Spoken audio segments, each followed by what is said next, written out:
తెలుగు క్రైస్తవ నుంచి 11వ కీర్తన పాడుకుందాం.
అందరూ కలిసి ప్రేమించిన అధికముగా కీర్తన పాడుకున్నాం.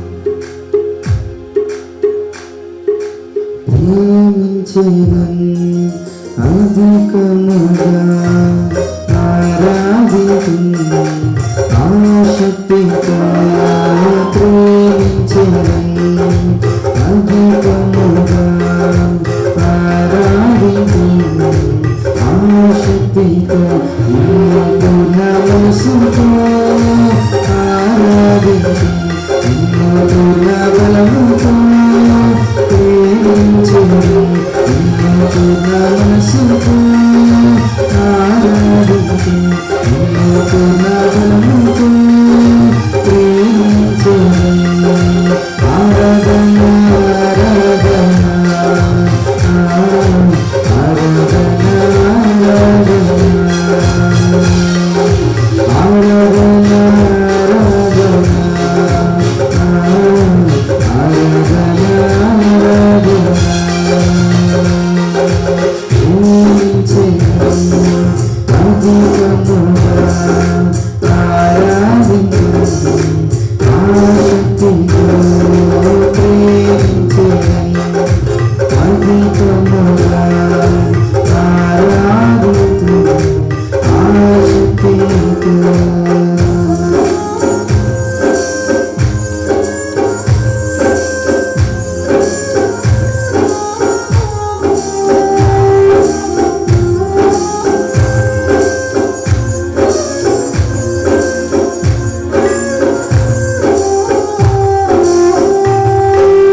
పూర్ణ మనసుతో పూర్ణ బలముతో పూర్ణ బలముతో పూర్ణ మనసుతో ప్రేమించెదను ఆరాధన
स्रष्ट जनक नीकु निन्तयु ब्रनुति यहोवा स्रष्ट जनक नीकु निन्तयु ब्रनुति महोन्नतुण्ड देव्युड घन महिमा संस्तुति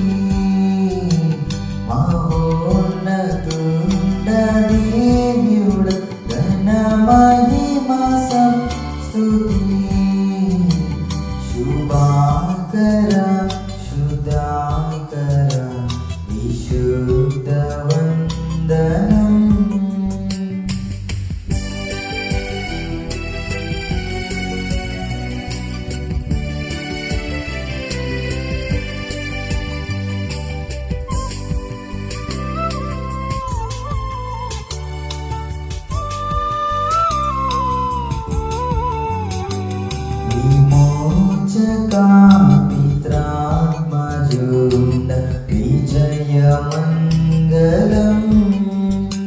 विमोचका पित्रात्मजुण्ड विजयमङ्गलम् समस्त सृष्टि साधनां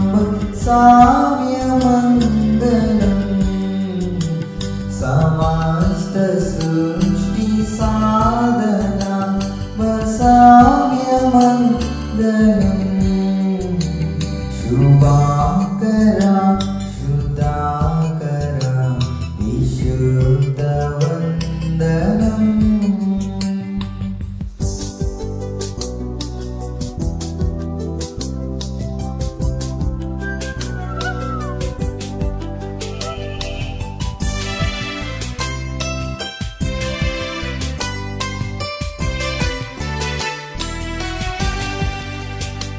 వరాత్మ పితా పుత్ర నిగమ పరుడ స్తోత్రము.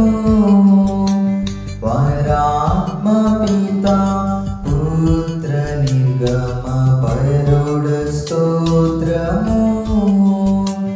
వరాప్రదుండ భక్త హృదయ వాస స్తోత్రము.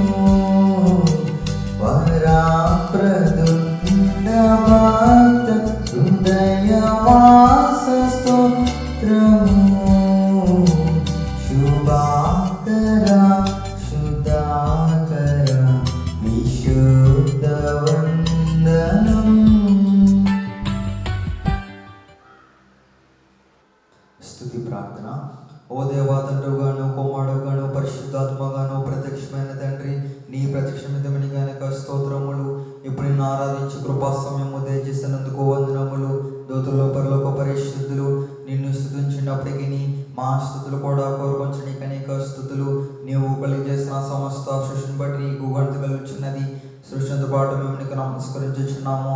ఆరాధన పడినానికి కీర్తి కలిగినట్లు ఇక్కడ శుభ్ని దీవించుమని ప్రభు ద్వారా వేడుకొనుచున్నాము. ఆమేన్. ప్రియులారా, ప్రభునందు ప్రియులారా, మన మధ్య పరిశుద్ధుడైన దేవుని సంధికి వచ్చినప్పుడు పూర్తిగా సర్వాదంలో ప్రవేశింపకపోవడము, మన పాప స్థితిని ఒప్పుకొని క్షమాపణ పొందడం మనకి ఎంతో మేలు. మనము పాపం లేని వారమని చెప్పుకునేలా మనలో సత్యం ఉండదు. మన పాపములను మనం ఒప్పుకునేలా ఆయన మన నీతిమంతుడు గనక ఆయన మన పాపములను క్షమించి సమస్త దుర్నీతిని మన పవిత్రులుగా చేయను. మనము పాపము చేయలేదని చెప్పుకున్నడలా ఆయన ముందుగా చెవారు మాత్రము ఆయన వాక్యం వల్ల ఉండదు. తన గ్రంథకు పరిహారం పొందినవాడు, తన పాపమునకు ప్రాయశ్చిత్తం పొందినవాడు ధన్యుడు. యెహోవా చేత నిర్దోషించబడినవాడు, ఆత్మలో కపటలేనివాడు ధన్యుడు. ఆమేన్. మన పాపములకు పొందమాదరణతో కలుసుకుని పరిశుద్ధుడు అయిన ఓ దేవ, మేము మా జన్మ బట్టి నైజమును బట్టి పాపులమైన, తలుపుల బట్టి చూపును బట్టి పాపులమైన, వింటను బట్టి మాటను బట్టి పాపులమైన, ప్రవర్తన బట్టి క్రియలను బట్టి పాపులమైన నీ కృపను పొందుటకు మేము అయోగ్యులము. మమ్మును క్షమించుమని నీ కుమారుని ప్రముఖముగా వేడుకొనుచున్నాము. ఆమేన్. ప్రియులారా, తన పరిమితమైన ప్రేమను బట్టి విశ్వాసంలో పాపములు క్షమించుచున్నాడు. శిక్షించుకో ఇష్టపడు, మన పాపములను జ్ఞాపకము చేసుకున్నాడు. అటు నిమిత్తము స్తుతించదము. ఓ తండ్రి, నీవు పరిశుద్ధుడవై ఈనందున పాపులను అసహించుకోవాల్సినది, కానీ అట్లా చేయక చెరదీసి క్షమించున్నావు గనుక నీకనేక వందనములు. ఆమేన్. అందరూ విశ్వాసపడని చెప్పండి. దేవుడు ఆద్యంతము లేని దేవుడని నేను నమ్ముచున్నాను. ఆయన ప్రేమ, న్యాయము, పరిశుద్ధత, శక్తి, జ్ఞానము, జీవము, స్వతంత్రత, స్వాభావికత్వము ఈ మొదలైన శుభలక్షణలతో నిత్యము మహా తేజోమయముగా ప్రకాశించున్నాడని నమ్ముచున్నాను. యేసుక్రీస్తు ప్రభు రూపమునకు మనుష్యుడిగాను, అనాది స్థితిని బట్టి దేవుడిగాను సంచరించుచు దివ్యబోధల మూలముగాను, అద్భుతముగు ఉపకారముల మూలముగాను నా పాపములు, నా వ్యాధులు, నా శిక్షలు తన సింహాడుపై వేసుకుని మరణమౌట మూలముగాను ఆయన సమాధి నుండి మూడవ నాడు వెలుపలికి వచ్చి పరలోకమునకు వెళ్ళుట మూలముగాను తన నిజదైవ స్థితిని ప్రేమను వెల్లడించినాడని నమ్ముచున్నాను. ఇప్పుడు అంద నిమిత్తమై విజ్ఞాపన ప్రార్థన చేర్చుడనియు ఆయన రెండవ మారు సంఘమును కొనుపోవుటకు మేఘాస్థిరుడై వచ్చిననియు, మిగిలిన వారికి ఏరేండ్ల శ్రమ కలుగుననియు, తర్వాత క్రీస్తునకును జరిగే యుద్ధములు, అంతక్రీస్తు అబద్ధ ప్రవక్త నరకములో వేయబడదనని, సాతాను పాతాళములు 1000 ఏళ్ళు బంధింపబడనని, ఆ తర్వాత ప్రభువు వెయ్యేండ్లు పరిపాలన చేయననియు, తర్వాత ఆయన సజీవులకును మృతులకును తీర్పు తీర్చుననియు నమ్ముచున్నాను. క్రీస్తు ప్రభు పాతాళంలోని సాతానును విడిపింపగా అతడు భూమి మీదకు వచ్చి గోగు మాగోగు అను పేర్లు గల సైన్యములను ఏర్పరచుకుననియు, అతడు దేవునితో యుద్ధము చేసి ఓడిపోవుననియు, క్రీస్తు అతనిని నరకములో పడవేయననియు నమ్ముచున్నాను. అటు తర్వాత ఆయన అందరికును తీర్పు విధించననియు, అవిశ్వాసులను నరకంలోనికి పంపేయననియు నమ్ముచున్నాను. తుదకు భూమి మీద ఉన్న పరిశుద్ధులందరూ ఏక సంగముగా నునుట వలన భూమి పరలోకంలో ఒక భాగముననియు, క్రీస్తు ప్రభు పరలోకంలోను భూలోకములోను ఉండుననియు నమ్ముచున్నాను. నేను పరిశుద్ధాత్మను నమ్ముచున్నాను. ఈయన తండ్రితోనూ కుమారునితోనూ ఏకదేవుడిగాని ఉండి పనిచేయుచుడనియు, ఈయన ఆవేశులనే దేవగ్రంథము వ్రాతలోనికి వచ్చినదనియు, ఈయన వెలుగుపని బట్టి ఆ గ్రంథము అర్థమగిననియు, తండ్రి ఉద్దేశించిన రక్షణ అనగా కుమారుడు త్రమూల్యమైన రక్తం వలన గడించబెట్టిన రక్షణ పరిశుద్ధాత్మయే విశ్వాసికి అందించిననియు నమ్ముచున్నాను. తండ్రి కుమారుతో పాటు ఈయన కూడా సమానముగా ఆరాధన నొందదగు దేవుడనియు నమ్ముచున్నాను. పరిశుద్ధుల సహవాసమును పునరుద్ధానమును నిత్య జీవమును గలవని నమ్ముచున్నాను. ఆమేన్. కీర్తన గ్రంథము 68వ అధ్యాయము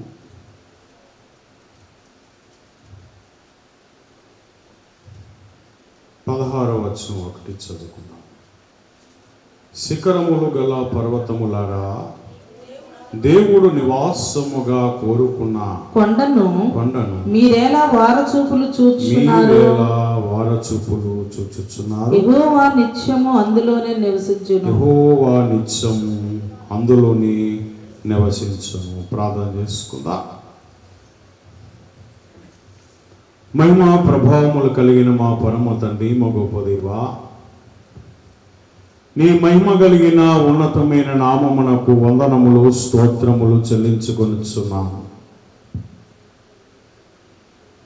నాయన, ఈ యొక్క ప్రత్యేకమైన దినమున పరిశుద్ధ స్థలములోనికి మమ్మందరినీ నడిపించుకుని విధానము కొరకు నీకే స్తోత్రములు. యేసయ్యా, ఇంతవరకు నీ యొక్క సన్నిధిలో నీతో సహవాసము చేసే భాగ్యమునిచ్చావు తండ్రి, నీకే స్తోత్రాలు. నిన్ను ఆరాధించుకునే భాగ్యం ఇచ్చావు తండ్రి, నీకే వందనములు చెల్లించుకొనుచున్నా.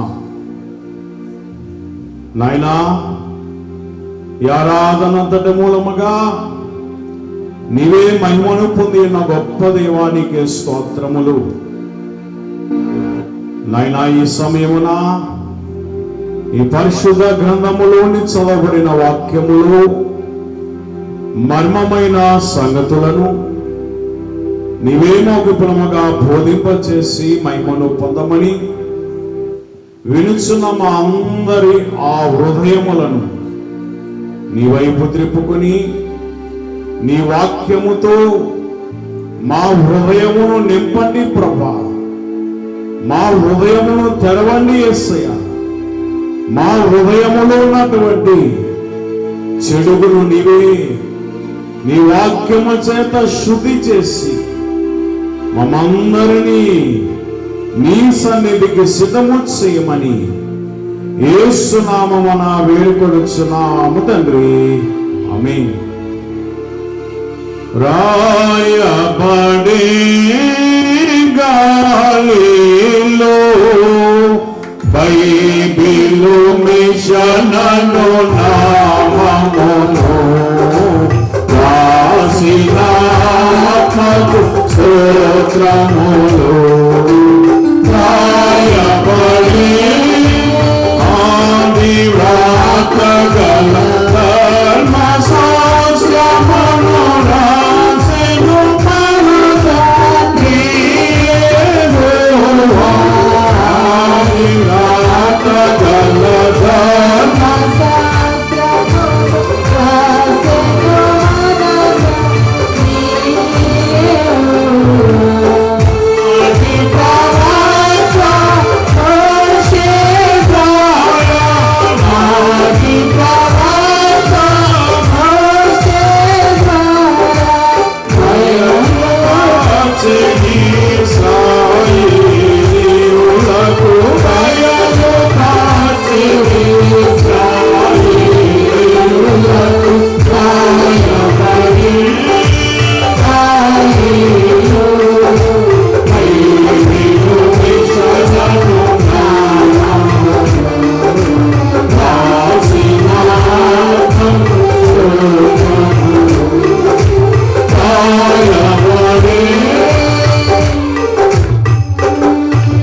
పాద సాన్నిధ్యంలోని కూడి వచ్చిన దేవుని ప్రియ విశ్వాసులారా, దేవాదేవుని ఆశీర్వాదములు తండ్రి మనందరి మీద కుమ్మరింపచేయును గాక. ఆమేన్. కూర్చుందా?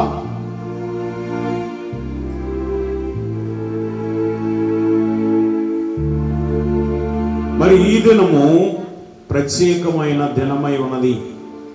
ఏమిటంటే బైబిల్ మిషను బయలుపడిన దినము, అనగా బైబిల్ మిషను పుట్టినరోజు వేళ. ఈ యొక్క దినమును సంతరించుకొని ఈ యొక్క భూలోకములో ఎన్నో మిషనులు ఉండగా మరి బైబిల్ మిషన్ను బయలుపరచడానికి గల దేవుని ఉద్దేశం ఏమిటో ఈ దినాన మనము తెలుసుకుందాం. ఈ లోకములో మొదటి మతమైనటువంటి ఈ దైవ మతం అనగా ఈ క్రైస్తవ మతము ఆదామవ్వల నుండి నోవాహు వరకు కూడా వచ్చి ఉన్నది. అయితే షేములో నుండి అబ్రహాము వచ్చాడు, అబ్రహాములో నుండి ఇస్సాకు, ఇస్సాకు నుండి ఇశ్రాయేలు అనేటువంటి వారు వచ్చినట్లుగా మనం చూస్తున్నాం. ఇశ్రాయేలు అంటే ఎవరు? యాకోబు. యాకోబులో నుండి 12 జనాంగములను దేవుడు తీసుకొని వచ్చాడు. అయితే ఈ ఇశ్రాయేలు నుండి యూదులైన వారు ఉద్భవించినట్లుగా మనము చూస్తున్నాం. దైవ మతము గల షేములో నుండి యోధా మతము వచ్చి ఉన్నది. కనుక ఈ యోధా మతము నుండి క్రైస్తవ మతము వచ్చి ఉన్నదట. దేవుని స్తోత్రం. ఈ క్రైస్తవ మతము రావడానికి ఎక్కడి నుండి ప్రారంభమైంది? ఆదామవ్వల దగ్గర నుండి ప్రారంభమైనట్లుగా మనము చూస్తున్నాం. అయితే దేవుని విశ్వాసులారా, నోవాహు కుమారులైనటువంటి ఒకరైనటువంటి యాపేతుకి ఇచ్చినటువంటి కుమారులలో దేవుడు వారిని ఆశీర్వదించినట్లుగా మనము చూస్తున్నాం. అయితే ఈ యొక్క యాపేతు కుమారులలో ఒకడు దేవుడు లేడని, మరి ఒకడైతే దైవ మతం అని చెప్పి వారి ఇరువురు కూడా ఒకరినొకరు వారి ఆలోచన చెప్పిన వారు సాగిపోతూ ఉన్నారు. ఈ యొక్క యాపేతుకి ఇచ్చిన కుమారులైన వారు ఒక్కొక్కరు ఒక్కొక్క విధముగా ఉన్నారు. అయితే ఈ దైవ మతం అటువంటి ఈయనలో నుండి వచ్చినటువంటి అనేక ఇతర మతములను కూడా మనము చూస్తూ ఉన్నాం. ఈ యోధా మతమే కాదు కానీ, క్రైస్తవ మతము కాదు కానీ, అనేక మతాలు వచ్చినట్లుగా మనం చూస్తున్నాం. అయితే అతని నుండి వచ్చిన ఈ యొక్క ఇతర మతములు అన్నీ కూడా దైవ మతముల నుండి వచ్చినవే కానీ ఈ మతములన్నీ కూడా ఏమైనాయి అంటే శాఖలుగా విడిపోయినాయట. ఏమైనాయి? ఒక్కొక్కటి ఒక్కొక్క శాఖగా విడిపోయినట్లుగా మనం చూస్తున్నాం. అయితే ఈ దైవ స్థాపితమైనటువంటి క్రైస్తవ మతములో అనేక మంది అనేక విధాలుగా కల్పించుకొని ఒక్కొక్కరు ఒక్కొక్క మతము గాను, ఒక్కొక్క డినామినేషన్ గాను, ఒక్కొక్క మిషన్ గాను వారు విడిపోయినట్లుగా మనము చూస్తున్నాం. అయితే ఇవన్నీ కూడా మానవులైన వారు కల్పించుకున్నటువంటి నరకల్పిత మతములు అన్నారు. మరి మతములన్నీ కూడా ఎవరిని ఆరాధిస్తూ ఉన్నాయంటే యేసుక్రీస్తు ప్రభువుని మాత్రమే వారందరూ కూడా ఆరాధిస్తున్నట్లుగా మనం చూస్తున్నాం. మొదట తండ్రిని ఆరాధించారు, ఆ తర్వాత కుమారుడైన క్రీస్తు ప్రభువుని ఆరాధిస్తున్నట్లుగా మనం చూస్తున్నాం. మరి ఇప్పుడు ఉన్నటువంటి మన కాలంలో మనము తండ్రిని, కుమారుని, పరిశుద్ధాత్ముని కూడా ఆరాధించేటువంటి స్థితిలో మనం ఉన్నాం. మరి ఇప్పుడు కూడా చాలా మంది చాలా చోట్ల చాలా మిషనరీలైన వారు ఏం చేస్తున్నారంటే వారు అనేక శాఖలుగా విడిపోయి తండ్రి అయినటువంటి దేవుడే దేవుడు అంటున్నారు కొందరు, మరికొందరు క్రీస్తు ప్రభువారే దేవుడు అంటున్నారు, మరికొందరైతే పరిశుద్ధాత్మ తండ్రి నడిపించేవాడై ఉన్నారు అంటున్నారు. ఇలాగన అనేక శాఖలుగా ఒక్కొక్కరు ఒక్కొక్క శాఖగా విడిపోయినట్లుగా మనము చూస్తున్నాం. అయితే ఈ శాఖలన్నిటినీ కూడా కలిపేటువంటి ఒక రోజు అది వచ్చే ఉన్నది, అదే రాకడ దినము అన్నారు. దేవుని స్తోత్రం. అయితే దేవుని విశ్వాసులారా, మరి ఈ నరకల్పిత మతములో నుండి రోమన్ క్యాథలిక్ అనేటువంటి మతం వచ్చింది. ఏమా, ఈ మిషనరీ వారు ఏం చేస్తూ ఉన్నారంటే, పరలోక పరిశుద్ధులు వచ్చి మనతో మాట్లాడతారని వారు ఏం చేస్తున్నారంటే, ఉపవాసములు చేస్తూ వారు ఏంటంటే ఈ విధముగా వారు సాగిపోతున్నారు. సాగిపోతున్నటువంటి సమయంలో మరలా వారిలో నుండి ఎవరు వచ్చారంటే, ఆ రోమన్ క్యాథలిక్స్లో నుండి మరలా ఎవరు వచ్చారు? డాక్టర్ మార్టిన్ లూథర్ గారు వచ్చారు. ఆ మార్టిన్ లూథర్ గారి నుండి ఒక మిషన్ వచ్చింది. ఏంటది? Lutheran mission. కనుక ఈ లూథర్ మిషన్ వచ్చిన తరువాత ఈయన పరిశుద్ధ గ్రంథము బయటకు తీసి ఉన్నారు. ఆయనకు దొరికినది గనక మరి ఈ గ్రంథాన్ని మరలా బయలుపరచడానికి ఆయన ఏం చేశాడంటే, ఎవరినైనా పంపించు ప్రభువా అని చెప్పి ఆయన దేవునికి ప్రార్థన చేశాడంట. ముందు అయినా ఈ యొక్క పరిశుద్ధ గ్రంథంలో ఉన్నటువంటి సిద్ధాంతములన్నిటినీ కూడా విటన్బర్గ్ దేవాలయమునకు అంటించి, పత్రం వలన రక్షణ లేదు కానీ ఇదిగో పరిశుద్ధ గ్రంథము ద్వారా, దేవుని వాక్య ద్వారా, దేవుని వాక్యము ద్వారానే మనకు రక్షణ ఉన్నదని చెప్పి డాక్టర్ మార్టిన్ లూథర్ గారు మనకు తెలియజేసినట్లుగా మనం చూస్తాం. మరి నీ జీవితం, నా జీవితం మారాలంటే మనం ఏం చేయాలా? స్తుతి చేసేవారిగా ఉండాలి. కనుక దైవజనులు దేవదాసయ్య గారు ప్రతిరోజు మంచినీళ్ళు తాగేటప్పుడు 6 ప్రార్థన చేసేవారు. అట్లా నువ్వెన్ని ప్రార్థన చేస్తున్నావు? గడగడ గడగడ తాగి దబిల్ నడేస్తారు అంతే. మంచినీళ్ళు తాగేటప్పుడు 6 ప్రార్థనలు. నాయన, ఈ నీటిని ఇచ్చిన తండ్రి నీకే స్తోత్రాలు, లేని వారందరికీ దయచేయి. ఏమా, ఎలాగ నేను ఇటువంటి ప్రార్థనలు చేసేవారంట. అందుకనే ఆయన వివాహం చేసుకోలేదు, అస్కరిత బ్రహ్మచారి. ఆయన స్త్రీని కానీ సిరిని కానీ ముట్టనటువంటి వారు దైవజనులు దేవదాసయ్య గారు. ముట్టడం అంటే ఆలోచనలోనూ కూడా రానివ్వలేదంట అయ్యగారు. దేవుని స్తోత్రం. అంత గొప్ప దైవజనుడు ఏమా. కనుక అంతటి గొప్ప దైవజనులు కలిగిన మనము ఎంతో గొప్పవారు. ఆయన మార్గములో మన మార్గం, అటువంటి వారి భక్తుల మార్గములో నీవు నడిస్తే దేవుడు నిన్ను ఎంతగానో ఆశీర్వదిస్తాడు. వారు మనకు ఒక మార్గాన్ని ఉంచి, యేసుప్రభువు వారు మనకు ఒక మార్గం ఉంచారు. నేనే మార్గం అన్నారు. అలాగే దైవజనులు దేవదాసయ్య గారు కూడా ఈ యొక్క సన్నిధి అనే మార్గాన్ని అనుకుంచి, ఇదిగో ఈ మార్గంలో మీరు నడవండి. మీకు ఏ సమస్య వచ్చినా, ఏ బాధ వచ్చినా, ఏ శ్రమ వచ్చినా మీరు పక్కవారితో చెప్పుకోవద్దు. ఈ సన్నిధిలోనికి వచ్చి యేసుతో చెప్పండి. ఆయనే మిమ్మల్ని బాగు చేస్తాడు, ఆయనే మిమ్మల్ని బలపరుస్తాడు. పక్కవారికి చెప్తే మిమ్మల్ని అమ్మేస్తారట. ఇదిగో ఈమెకి ఈ వ్యాధి ఉందట, ఈ బలహీనత ఉందట, ఇదిగో నిన్ను అప్పు అడగడానికి వస్తుందట అని ముందుగానే చెప్పేస్తారు. చెప్తారు చెప్పరా? చెప్తారు. మీరు బంగారు తల్లి కదా. కనుక ఇప్పుడు ఎవరితో చెప్పుకోవాలి మనం? పక్కవారితో కాదు, యేసుతో చెప్పుకోవాలి. అంటే ఎక్కడ? సన్నిధిలోనికి వెళ్ళి ఆయనతో మాట్లాడండి, మనుషులతో కాదు.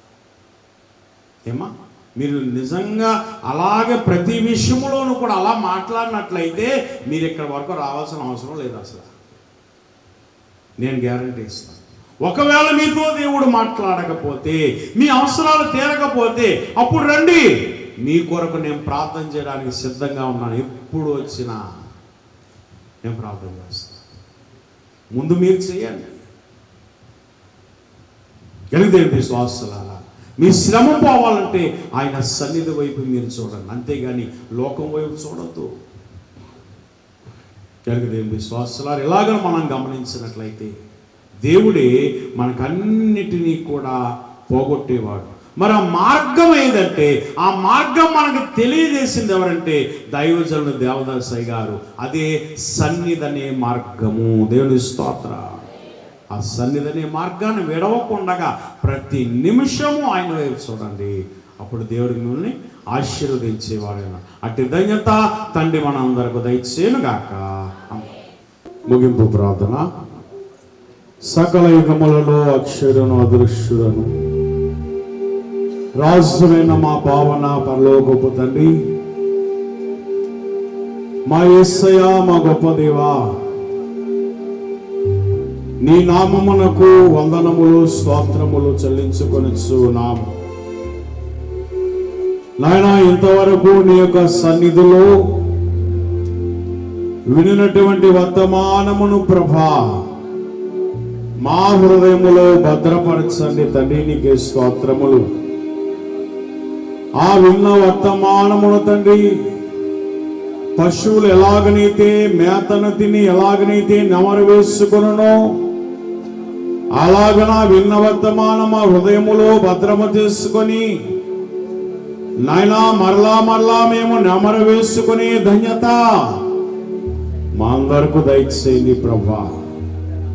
నాయనా, పశువులు మరలా నెమరు వేయడం ద్వారా వాటికి బలమును చేకూరుస్తానన్నావు.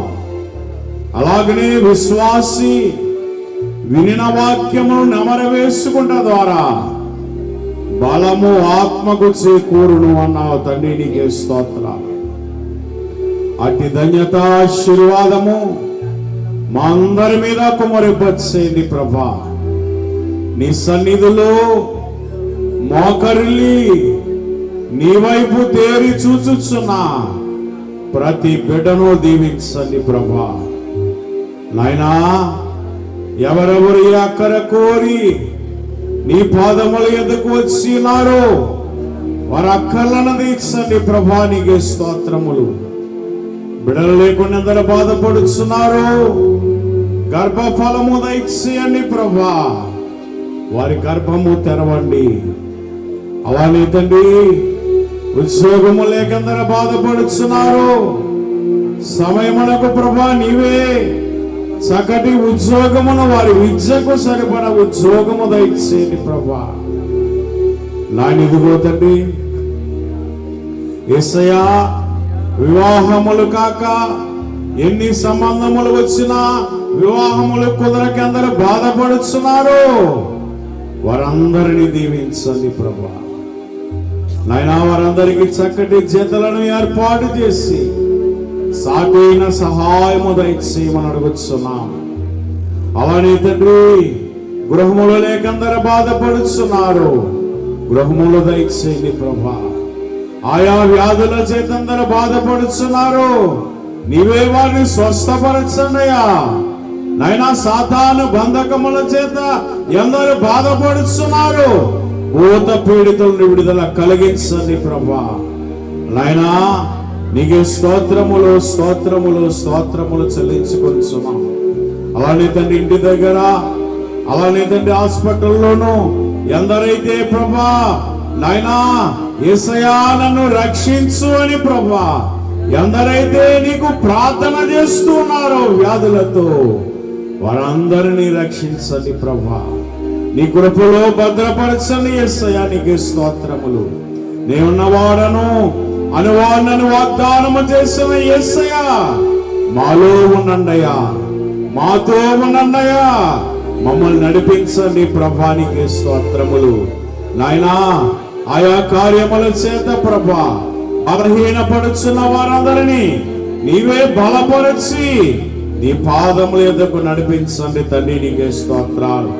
అలానే తండ్రి, జరుగుతున్నటువంటి గుంటూరు మహాసభలు నీ మహిమార్థమై నీవే ఘనముగా జరిగింపచేసి మేలు కలగచ్చేయమని, సృష్టిని స్వాధీనములో ఉంచుకొని నాయనా, సృష్టి వల్ల గాని, ఆహారం వల్ల గాని, నీటి వల్ల గాని, కరెంటు వల్ల గాని, ప్రయాణం వల్ల గాని, ఎవరి వలన ఏ ఆటంకము లేకుండా ప్రతి వారిని కాపాడండి ప్రభా. ప్రతి వారి మీద నీ హస్తమును ఉంచండి ప్రభా. నీకే స్తోత్రములు వందనములు చెల్లించుకొనిచున్నాం. మహాసభల నిమిత్తము నాయనా కానుకలు ఇచ్చిన వారిని దీవించండి నాయనా. ఆయా నాయనా వస్తువులు, బియ్యము, కూరగాయలు ఇచ్చిన ప్రతి బిడ్డను మీరే దీవించి వారి కుటుంబాలని ప్రభా వృద్ధిలోనికి తీసుకొని రమ్మని అడుగుతున్నా తండ్రి. నీకే స్తోత్రాలు. అలానే తండ్రి నాయనా, నిబడైన వారిని యొక్క ఆశీర్వాదమును పొంది నాయనా ఇదిగో ప్రభా, నాయనా వారికి నీవు నాయన ఇచ్చినటువంటి ఆలోచన చొప్పున వారి యొక్క హృదయ కానుకలు ప్రభా సమర్పణ చేస్తుండగా నీవే వారిని దీవించమని తండ్రి నీ పాదముల పట్టు అడుగుతున్నా నాయన. అలానే తండ్రి నాయన వారి తిరిగి ఈ ఆశీర్వాదమును పొంది వారి గృహములకు తిరిగి వెళుతుండగా ఒక్కొక్కరితోనూ ఒక్కొక్క దూతాల్ని తోడుగా వచ్చి నీవే నడిపించి మహిమను పొందమని యేసు నామమున వేడుకొనుచున్నాము తండ్రి, ఆమేన్. పరలోకమందున్న మా తండ్రి, నీ నామం పరిశుద్ధపరచబడుగాక, నీ రాజ్యం వచ్చునుగాక, నీ చిత్తం పరలోకమందు నెరవేర్చున్నట్లు భూమి మీద నెరవేరునుగాక. మనదన ఆహారం దయచేయము, క్షమించిన ప్రకారం క్షమించండి, మమ్మల్ని శోధనలోని కాకినోడు తప్పించము. రాజ్యము శక్తి మహిమ నిరంతరము నీవే నావు తండ్రి, ఆమేన్. ప్రవేశురత్ మనకు జయం, అపవాది క్రియలకు లయం. ప్రవేశురత్ మనకు జయం, అపవాది క్రియలకు లయం. ప్రవేశురత్ మనకు సంపూర్ణ విజయం, అపవాది క్రియలకు అనంతకాల నాశనం. హల్లెలూయా, హల్లెలూయా, హల్లెలూయా. స్తోత్రము, స్తోత్రము, స్తోత్రము. ఆమేన్, ఆమేన్, ఆమేన్. మన ప్రభువైన యేసుక్రీస్తు కృపయు, తండ్రైన దేవుని ప్రేమయు, పరిశుద్ధాత్మక సహవాసమును, నీతిమంతుని ఆశీర్వాదము, చేసిన సర్వాంశములకును, జరగబో కార్యములకును, వచ్చిన వారందరకును ఆయన కృప తోడేండి నడిపించును గాక.